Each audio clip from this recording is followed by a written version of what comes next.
নাগরিক অধিকার ফিরে পাবার প্রথম দিন থেকেই কুড়িগ্রাম জেলার দাসিয়ারছড়ার মানুষদের পাশে দাঁড়িয়েছেন সরকারি স্বাস্থ্য বিভাগ।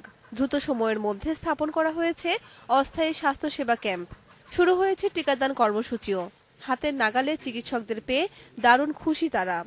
আগে ডাক্তার ছিল না, অনেক সমস্যা ছিল, তাই অনেক জায়গায় যাইতে হয়েছে, আবার কত সময় অসুবিধার কারণে যাইতে পারিনি। এখন এখানে বসার কারণে এখানে আসতেছি, কারণ এখানে আসার পর দেখি ওষুধপাতি নিয়ে চিকিৎসা করি, তাতে বাচ্চা সুস্থ থাকবে, আমরা সুস্থ থাকবো। চিকিৎসকরা জানিয়েছেন, চিকিৎসা পরামর্শ দেওয়ার পাশাপাশি বিনামূল্যে ওষুধ সরবরাহ করায় রোগীদের আগ্রহ ও ভিড় বাড়ছে স্বাস্থ্য কেন্দ্রগুলোতে।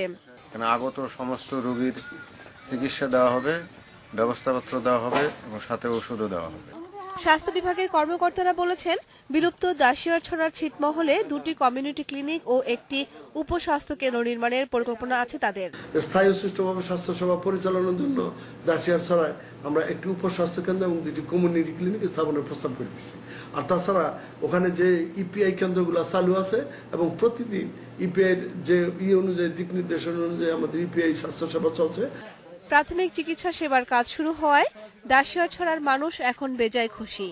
তারা এবার এলাকার গর্ভবতী মা ও শিশুদের চিকিৎসার জন্য একটি বিশেষায়িত হাসপাতাল দাবি তুলেছেন। কামরুন মুক্তা, ইন্ডিপেন্ডেন্ট নিউজ।